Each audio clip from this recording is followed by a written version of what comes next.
All right. Thank you very much. It's always lovely to be in the company of serious men like this was. When I was coming here, my sister-in-law, she sent me a message and said, this is now wishing me happy International Men's Day. And she said, it's time to recognize and honor the contributions and sacrifices that a man makes to his family and society. I didn't tell her this, but I thought to myself, that's a little difficult to do in one afternoon, isn't it? Or in one day, right? When I was coming here, I was a little troubled because I thought to myself, what am I going to tell these men?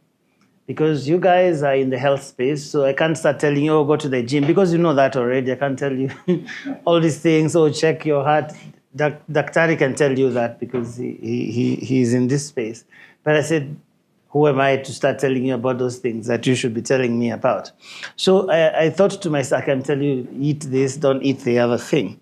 So I thought to myself, what do I have? I tell stories. That's what I do for a living. Okay, I've been telling stories for the last 20-something years. And so I thought I should start by telling you a few stories about myself. And then I will tell you a few others, if I have time, about other people. But in there, I hope you can learn something. When I was seated there, Dennis, that's the name, right? Yes. I learned a lot of things from what he was saying here. And that is a requirement for a man, that every day you learn something. You don't just walk out of your house and go back without learning something. That's something I learned many years ago, because you have many problems to solve every day. So even at this point, I'm hoping that there's something that you have learned. So that's the first place I wanted to start. But I want to tell you 3, 4, maybe 5 stories, and then I will finish. But before I start, I just wanted to get from 3 people. When you hear the word man, just one word, what comes to your mind? Responsibility. Responsibility, lovely, huh? Pillar. Yeah? Pillar, uh-huh. Support. Support. I love that. I'm so excited. I want to get some more. Uh-huh. Strength. Strength. Husband. Oh, wow, lovely husband. Are you one, by the way? Huh? Not come a Gen Z. You look like a Gen Z. But anyway. Anything else? All right. Even Gen Z's are husbands already, right? Yeah? Some Gen Z's here. Yeah. In this room. They're out there. Yeah. But that's great. So, responsibility, support, strength, pillar, husband, all those say something about a man, and all those things are great. So that's why I thought we could reflect on this man from the perspective of greatness, isn't it? But I thought I could start with my story. I grew up in a village somewhere on the shores of Lake Victoria, here in Kenya. And so my mother and my father were both teachers. If any of you has been raised by a teacher, you know that you tend to do things faster and in a certain particular way, if you know what I am talking about. And so by age 5, I went to school, because by that time I already knew so many things, because there was a routine in our house. You needed to learn every evening before you go to sleep. You need to be taught something. And so the first day of my school, my mother is teaching in the same school, so she's a class teacher. So I get into the class. Those days we had exercise. They used to do that. I don't know why they did that, but they used to cut this exercise book in half, okay? Yes. So that you don't just draw all over it and it is finished, filled up in 3 days. So they would cut it in half. And so she wrote some things on the board, and then she required us to do the same. But because I'd been doing it at home, they actually had a blackboard at home. So it was nothing. It was easy peasy. I finished very quickly, and then I was very proud of myself. And so I went to my mother in front of the class and said, Mom, I have finished. And I can tell you, I've never been beaten like that. So I'm here thinking, why are you beating me up? Then she asked me a question, who is your mother? I was 5, but I remember it to date. And we laughed about it. My mother has since rested. But she told me, you don't have a mother here. We only have teachers and pupils. That's my first story. And that I have told that story a couple of times. Why? Because it had an impact on my life. It taught me things like boundaries. It taught me things like professionalism. When I go into the professional space, I know this is a different space from being at home. And I think Dr. talked about juggling many different identities, many different responsibilities as the man. So when you're at home, you're the husband, you're the father, you're someone's uncle. When you're here, you are in the office, how you relate with everybody else, your colleagues, and there is respect, there is basically giving people their personal space that they need, how you relate with the ladies, with fellow men, that sort of thing. Now that's a lesson that you can learn when you're a grown-up. So as you sit there, it is important to keep reflecting on those formative experiences that you have. What is it that they have made you become as a man? And most of the time, if you look keenly, those experiences, if you allow them, actually make you a better man. The second story, still in primary school, this time I'm in what you could call grade 3. And I am still very young, but because I was raised by these teachers, I know how to write. Maybe that's why I still write. I earn a living by talking and writing, right? So those days, so I knew how to write, and when class 3, there is this boy, he's bigger than all of us, so he has all these ideas about girls, all right? So he comes to me, because I'm just about the only person who can write anything coherent.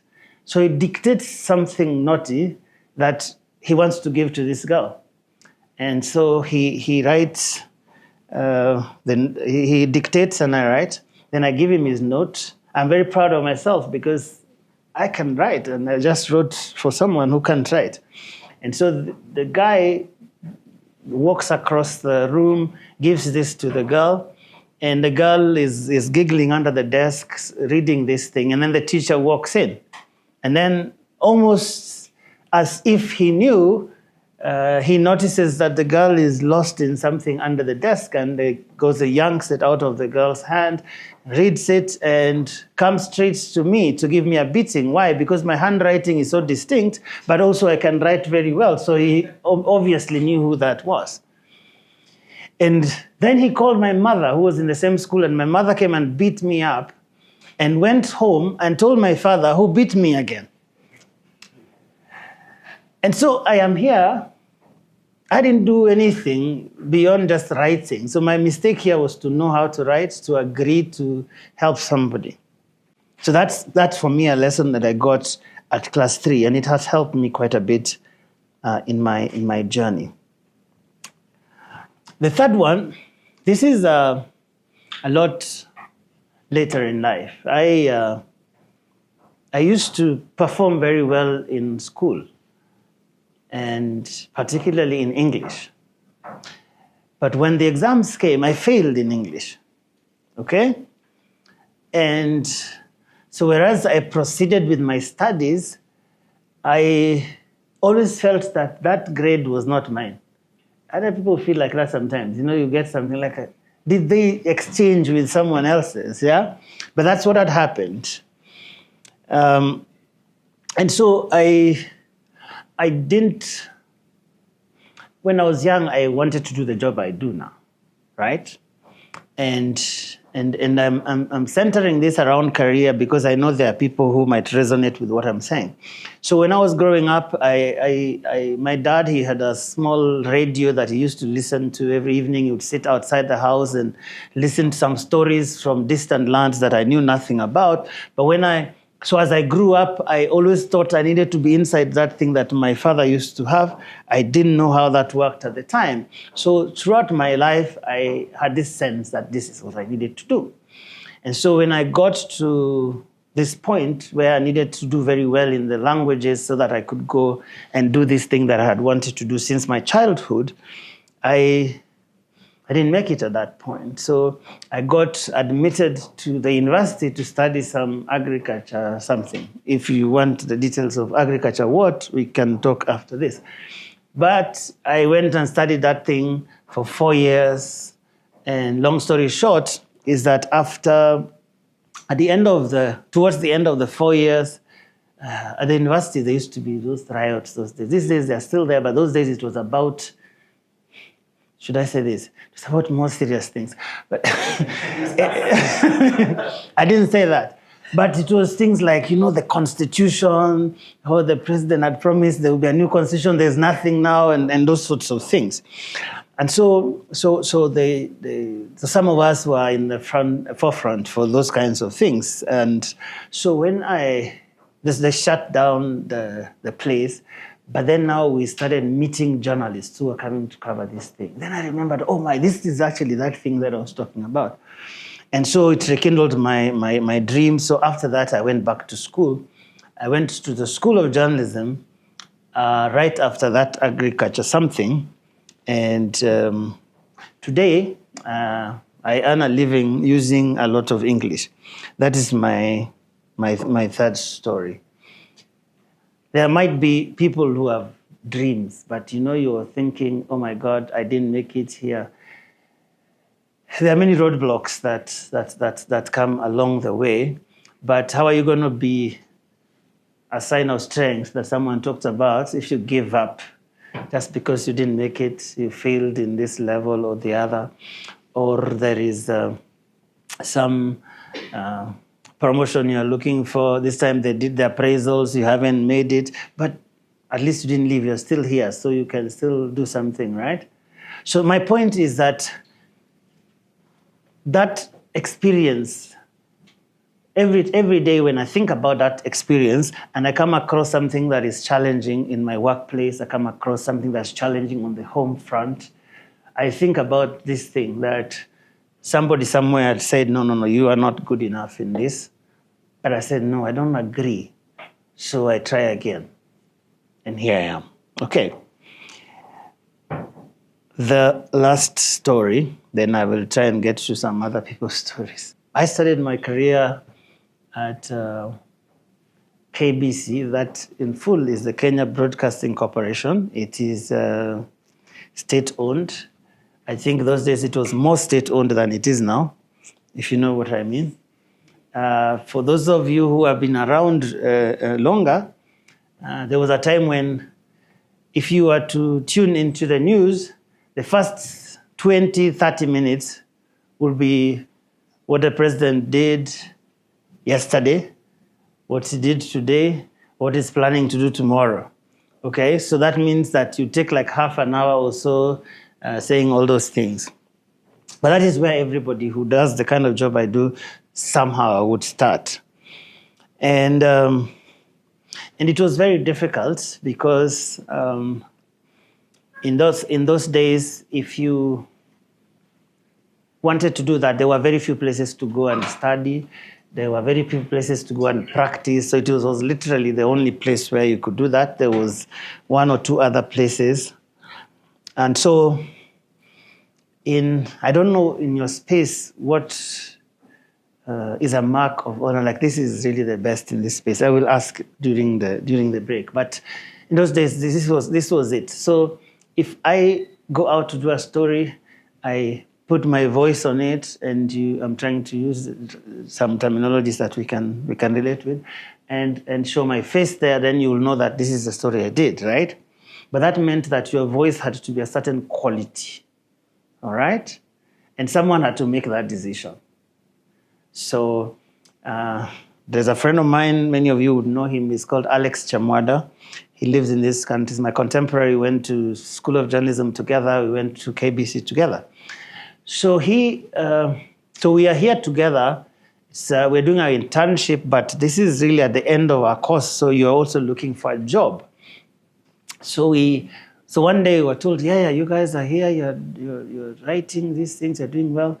And then there's something they called a voice test, which means that you record something and someone listens, and then they'll tell you whether that voice can go anywhere or you need to keep it in your house with your children and your wife, right?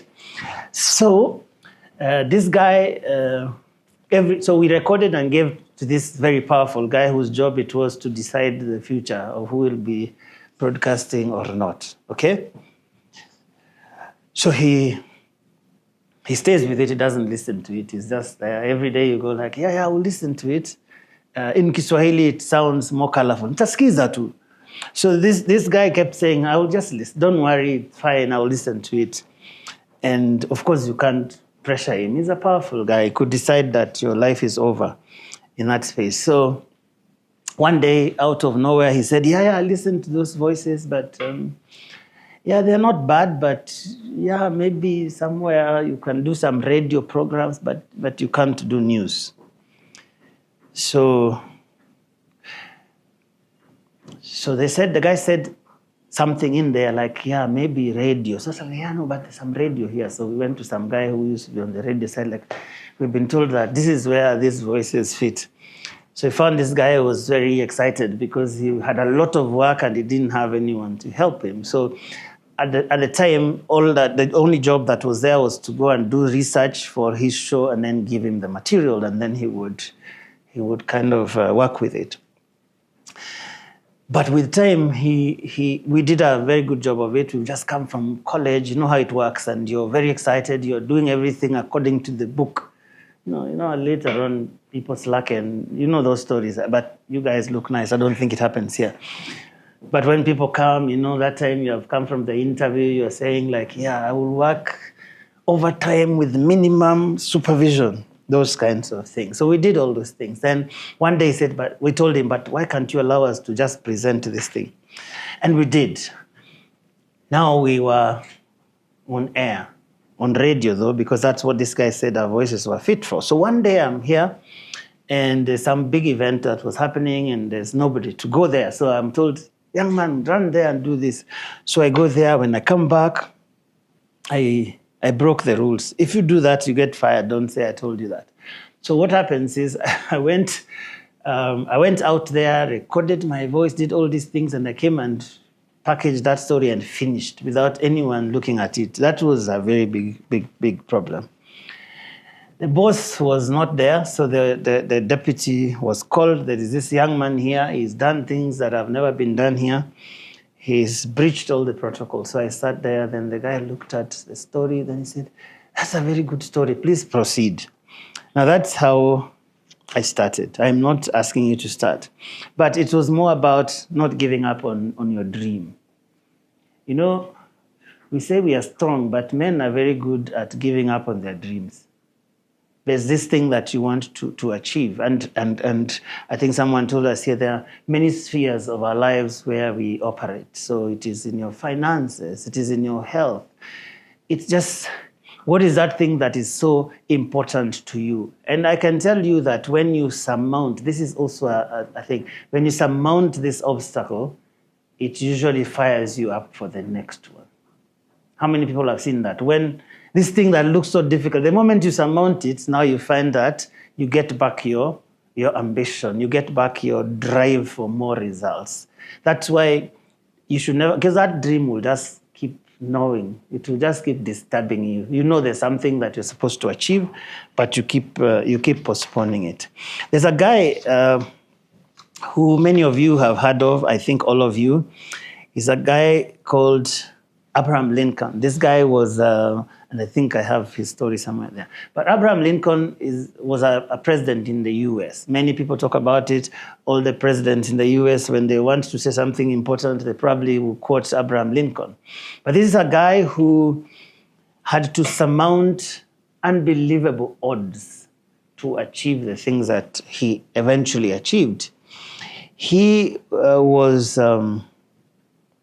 he grew up in a poor family, Abraham Lincoln. And so he educated himself by borrowing books and studying by candlelight. Now, For some of us who grew up in the village, that doesn't sound like a really bad thing. But if you're talking about the United States of America, even in the 1800s, that was still considered a very poor family. Then a couple of things happened. The mother died when he was 9 years old, when he got in love with a certain lady called Anne, died of typhoid, leaving him very devastated. Then he got married later, so the wife and the children died again, 3 of them. Then he had mental struggles because he got into depression as a result of all of these things. He had a failed business. Then he said, okay, maybe I go into politics. Is that what they do? Like when things fail, then you go into politics. But this guy, he lost his first campaign, wanted to become a state, in the state legislature of Illinois. Then he failed to secure his party's nomination for Congress. He wanted to run in 1843. Then he lost campaigns for the U.S. Senate. And then, this is 1858. Then in 1860, he was elected the 16th president of the United States. If it were me, maybe I would have given up somewhere here where there is depression or struggles in business. Do you understand? Yeah? But this guy didn't give up. And then he became the president. He tried all these small things and then they didn't work. Then he became the president. But he wasn't just a president. Abraham Lincoln was a great president. He's considered one of the greatest presidents of the U.S. for many reasons, among them the fact that he's a guy who signed or who promulgated the, usually it's called the Emancipation Proclamation. This is the document that began the process to end slavery in the U.S. I mean, it was a big thing. It's something that even sparked a civil war because slavery was a big part of the economy of especially the southern states of the U.S. But he weathered even that and maintained a united country. This guy who had seen all these many things in his childhood, in his adult life. So if you are there, you are thinking, oh my God, I grew up in a single-parent family. Those stories are true and they are valid, yeah? But there are people who demonstrate that that's not a reason for you to not go ahead and achieve the goals that you've set out for yourself.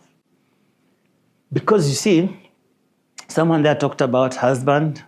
Where there's husband, most likely there's going to be children, and already probably they are there. And you cannot model the kind of behavior and life that you want for these children if you're not doing it yourself, you know? I have a friend of mine who says that be very careful when you're telling your children, oh, why are you not getting all these A's? If they were to ask you for your own transcript from school, you will have a different story. But if you can model certain things that they look at, it works best, better than if you are trying to tell them things. When you do things and they see you, when they see you working hard, they see you staying late at night to finish some work that you needed to finish, then they know that there's value in working hard. I have a 10-year-old son, and I try to make those connections for him. I do certain things and they'll ask me questions, and then I have an opportunity to answer those things. And so I saw the other day he wrote a composition in school, and he was saying certain things about me. I said, I didn't know you see those things that I do. I will not tell you what those things are. But my point is that great men don't quit, all right? So sometimes I had a friend of mine who says that it's not about how long you live, it's how well you do it. Then there's the question of background. We are very big as men on background. One of the most famous things I've heard is that once you get to a certain age, please don't tell us about your background. You are the background now. So when your children say, oh, I came from a poor background, you are the person they are talking about, okay? Yeah, so now you are the background. But this guy, He's amazing. Eliud Kipchoge, many of you know it, he was brought up by a single mother in a remote village, a kindergarten teacher. He says that he only knew his father from photos. He doesn't know what happened, where he is, and all of that. But he rose to become the greatest marathoner of all time. He has run 4 out of the 10 fastest marathons in history. He has twice broken the marathon world record. He became the only man to cover the marathon distance in under 2 hours. He has also won 16 of the 20 official marathons he has run since 2013, including 11 major victories. That is Berlin, London, Tokyo, Chicago, as well as Olympic gold. Then there's an amazing thing, background aside. The guy usually says he doesn't have a driver, he doesn't have a personal assistance. But that's about background. I don't know what story you tell people about your background, why you have not done what you have not done. But if you think that you're supposed to be perfect for you to, I mean, we all have challenges, right? As we sit here already, there are things that have happened that are troubling you at night. But this guy, his name is Madiba Mandela. He wasn't a perfect man by any stretch of imagination, but today people talk about him many years after he died. He's the kind of person that you want to say, if you can be a quarter of what he was, you will be a happy man. But the guy had his many flaws. He admitted himself that he was hot-headed and impatient as a young man. He often pushed for the aggressive action against things like, sabotage, derailing railways and things like that. His first marriage ended in divorce, and that was partly due to his long absences and deep focus on politics. But we saw his humble side when the guy was jailed for 27 years, but he sat on a table with his jailers. That's a mark of strength also. Being a man doesn't mean throwing your weight around like, you guys, do you know who I am? I've seen those people, and this happens a lot with people who are famous, people who are powerful. You walk somewhere and say, do you know who I am? And I always love it when someone says, no, we don't. Yeah, but this is somebody who, he served only one term. He could have served 20, could have been life president, and no one would have complained. How many people know that, isn't it? Yeah, but he said, you know what, the other human beings were also born with brains who can lead people. I don't know what happens on your team that you lead or among your colleagues, whether you are always the smartest person in the room, or do you give a chance that, there could be something else. Mandela himself said, I'm not a saint unless you think of a saint as a sinner who keeps on trying. That is what he said. I love this one, which probably many of you, this one. This picture has many stories around it, but the most famous about them is that during the World War II, a Japanese boy stood in front of a funeral pyre and waited his turn to cremate his little dead brother. The person who took the photograph said in an interview that the boy was biting his lips so hard to keep from crying that blood was dripping from the corner of his mouth. Then a soldier noticed him and asked him to throw his dead brother so that he would not get tired. And the boy replied, "He's not heavy, he's my brother." And the soldier understood, broke down in tears. So this image is often used as a symbol of unity, of brotherhood. So I said, great men leave no one behind. You are in the space with a brother, you're seeing him struggling with something, even if it's just work, or you see this guy on payday, maybe the wife knows you, calls you like, this guy hasn't come home for the last 5 days, the children have no milk. Yeah? You know those people out there, yeah? You've heard those stories. I said I don't think those people are here. But those are the stories of our lives, isn't it? Yeah, so you don't just move on with your life like your place is fine. help a brother, lift them up. He's your brother. Don't let them, because there's a whole generation that depends on that person. And that guy that is raising there could meet your daughter someday. Yeah? Isn't it? So let's hold each other up. Let's support each other so that we succeed together, isn't it? If you look at the statistics of people who are lost in drug abuse, people who are struggling with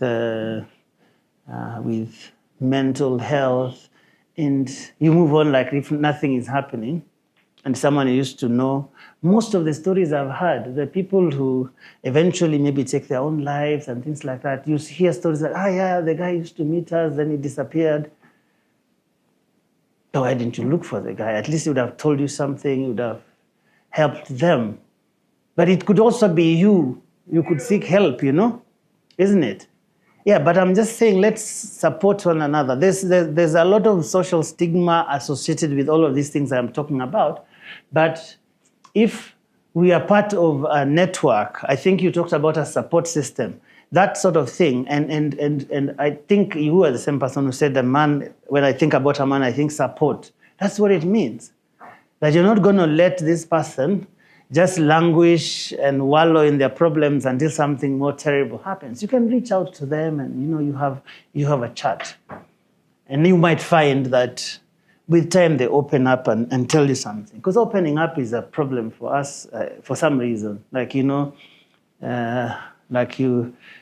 tell you die like a man, but you'll be dead anyway, right? Whether you die like a man or like whatever, you'll not be more dead than the next. You'll just be dead. So let's take these things seriously, but let's look around and see, where is so-and-so? How come so-and-so didn't come to work yesterday? Start checking on them. That's something I wanted to, and I'll skip through a couple of these, but there's something I wanted to. There's a friend of mine who, so he talks about these three things. He says, life is full of mistakes, and if you can make mistakes, it is fine, but you learn from them.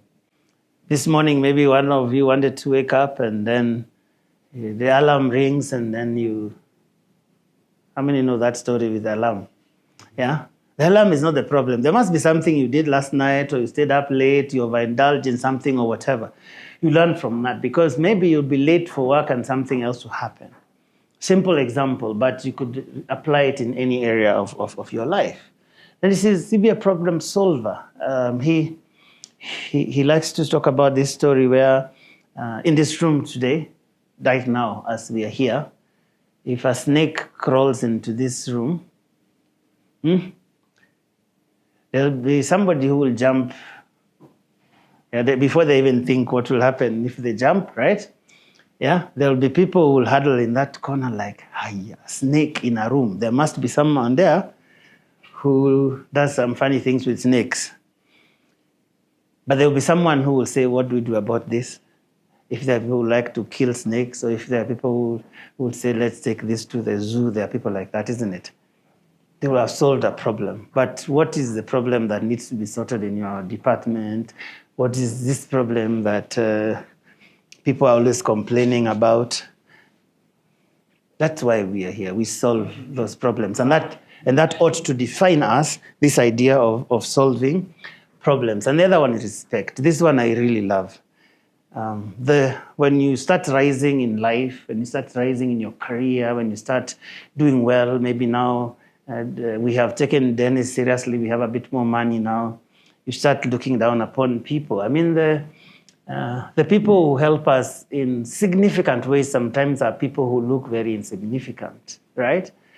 I have been in situations where, and I know you have been too, where you are probably driving or you are in an Uber or whatever it is, and then this Google map, things like you turn right, turn left, turn whatever, then you get to a place you say you have arrived. And there's nowhere you have arrived. There's a bush somewhere in front of you, right?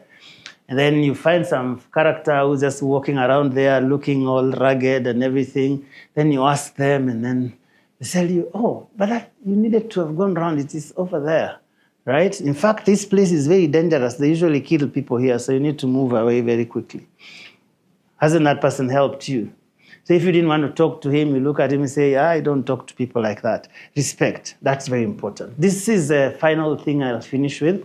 You guys probably know more about it than me. The most powerful lesson about balance I ever got was from my boss. Many years ago, he said, I was this kind of person who, and it's great, by the way, to give your all to work, but please, when your life is not just about work. I think I need to say that, yeah? Yeah? Isn't that true? Your life is not just about work. So I used to come to work even when I'm supposed to be off. I say, there's this assignment I needed to finish, And so this guy called me into his office and he says, Joe, you work very hard. And someday, if you go on like this, you'll drop dead here. And if you drop dead, we will have a very beautiful tribute. We will say this guy was the greatest reporter we ever had. He used to come here even when he's supposed to be off duty. And all of those things, we interview people. They say, this guy was very nice. Then after that, the next story there will say, meanwhile, tomorrow there will be a political rally in Uhuru Park. Then he said, and then the following week, we will be out in the market looking for the best reporter that we can find to replace you. But at home, they will not have a chance to put an ad in the newspaper to look for another husband, to look for another dad. This guy wasn't telling me to not take my work seriously. He was just saying that there is something else in life that is not just work. That's why this thing has been rendered in very different ways. Some people make it 5, 6, 7. But you get the point that your life is all manner of things, isn't it? Like if you were to now, like say on a scale of 1 to 10, say how you are doing on all of these things. And it is important to ask yourself that question. Where are you with your career? Are you the guy who's always lagging behind with your targets and all of that? You're never closing anything. Any client you talk to doesn't come back. How are you doing with your friends, social, the financials? Dennis told us very, very powerfully what needs to happen. Your physical exercise, intellectual, that's what I'm talking about, learning. Are you learning anything any day that comes around? Family, you have happy, secure, loving relationships at home.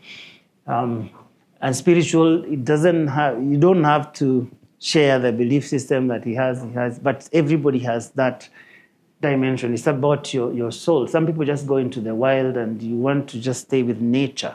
That's very important. When you come from there, you are a different person. Some people meditate. Some people read the Bible, other religious text. I do that. There's something that works for you. Do that thing. It is important.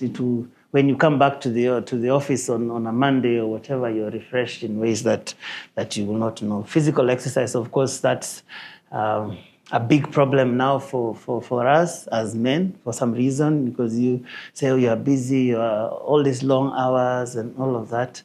And those problems that Tari talked about creep in as a result of that. So I want to stop there just to say that I think if there is anything for me that speaks to me a lot about men, is men supporting one another. That picture that I showed there, like, he's my brother, he's not heavy. That if you were to carry anything away from here, according to me, that would be it. But let's create those support systems. A lot of things that happen to us as men would not happen. And also, we would achieve so much more together in all those spheres if we work together. If you have a buddy you run with over the weekend, you ride bikes, you do all of these things, it's easier to do that than trying to do it all alone. So thank you very much. I am usually, the job I do, I tell my friends that I earn a living by talking, so I can talk for the whole evening. So I need to keep to my time, and it's already a few minutes to 3, so let me leave it there. Thank you very much.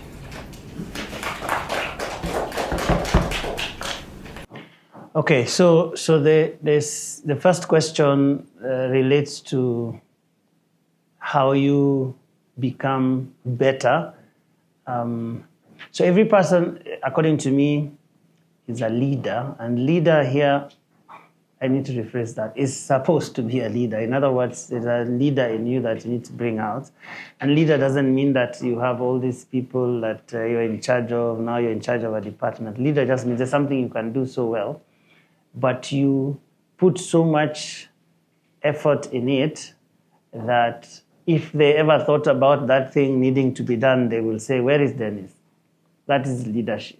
That means that if there's a crisis in that matter, they will think about you first when something needs to be done. That is the most basic definition of leadership from where I stand. That there's something that you can do that then becomes a service or benefit to other people. Now, how do you then cultivate that? It means a lot of things. First is to identify it, because there are certain things I can't do. I try, I don't dance very well. My children have given up. But so you discover the things that you can do well, and then you invest in them. Invest time, invest in talking to people who are already doing it, read books, listen to people who talk about it, watch other people do it. When you do that continually, you become better and better with that kind of practice. It is just how life works, that everything that you have to exercise it. That's why even the people who run those marathons or win the gold medals, they don't just wake up in the morning and go and win this thing. If you were to hear their story, and that's when maybe you're in a matatu or you're driving to work, you'll see some guys running around here. You don't think much about them, but if you were to trace their story, those are the guys who will win the Stanchart Marathon or something, and before you know it, they're somewhere else because they have invested in it. So the investing is all those things. It's practicing. It is, if you find a book that talks about what you want, buy that book instead of the pizza, and you find that it makes a difference in your life. Then, of course, specific to what I do, it is the same thing, just practicing. Difficult to believe, but I'm typically very shy naturally. So I had to train myself. There's something called self-awareness. You have to know what you're weak at and work at it very much consciously, because you know that I'm not good at this. I need to. And so for me, I usually imagine I'm talking to this one person, and then it becomes a bit easier. Then I think Moremi asked an important question about how you define success. Many people would define it in many ways. For me, I define success as what I'm able to leave behind. And in the context of where I work, it's how many people have I touched with what I do? Have I mentored people? Have I supported people? Have I encouraged someone who was going through some difficult moment? Because let's face it, I mean, when your life is over and now we are saying this guy, there's nobody who says this guy had the biggest house in this town, this guy was the most learned person in East and Central Africa. It would be little acts of things that you did. How did you touch other people's lives with what you do? You understand?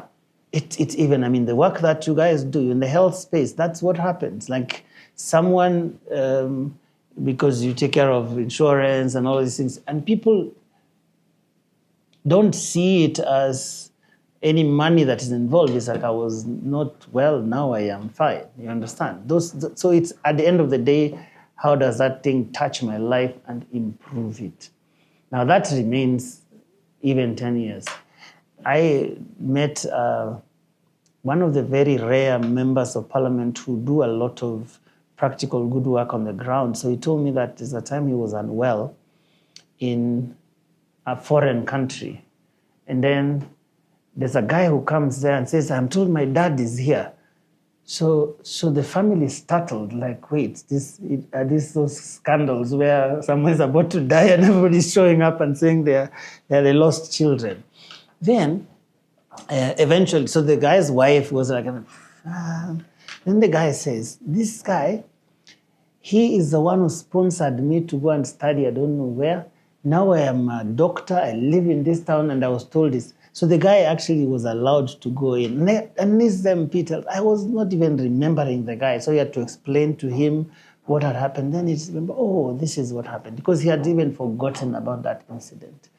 So even if he had died, this guy would talk about that story for the rest of his life. So for me, that is success. That what you are doing makes a difference on the ground. It's not just something that gives you more money, because even that money needs to have some end to it. It can't be an end in itself. Just like, oh yeah, I have a lot of money. What's that money doing that is making a practical difference? In Kenya, we say kwa ground, like where people live. What is the difference that it's making? There was the second part of it was about pressure. What was just, it says that, how do you do what with pressure? How do you overcome pressure Yeah. of making it in the modern world? That would require very many hours. But I'll try and summarize. And by the way, this is not, there's no expert in these things. It's about reflections on what we have dealt with and what we see. But I think that pressure means what? Pressure means, one, you have too much that you need to do. Sometimes it can speak to this thing that we are not balancing things a lot. How is it that you suddenly have too much work on your desk? Is it that your lunch break took too long? So there's also just that bit of how did you get to that pressure point? But there are also some pressures that just come upon you, like things you haven't quite prepared for, and they come. Somewhere down the road, you find there's something somewhere which didn't happen when it was supposed to happen. Sometimes because of your own making, other times not. But I think what keeps, for me, it's keeping your focus on what do you really want to achieve. Because if you want to achieve something, then the pressure from that perspective can only encourage you. But there's also pressure to do things that you do not want to do, because that's also pressure. And that is an important part, especially for us in the as they call it, the marketplace, in the office somewhere, or in business, all those things. There are always many corners that people want to cut. Sometimes they look really exciting, but more often than not, it leads you to a place where you find yourself in your 70s, for example, in court defending something instead of staying at home kissing your grandchildren. So you think about, what is the cost of this thing that I am about to do, that I'm doing? The boys are going out, and for the entire week, you come back, you find your madam is so upset, and then for the next 1 week, you're not talking. Everybody's kicking every bucket and things they find on the way, because there's no peace in that house, because you went out of town, no one knows what you are doing there. So there are all these things that you think about and you say, is it really worth it? So I see a question of priority, and I see a question of focusing on what is really important and surmounting all the odds to get to it.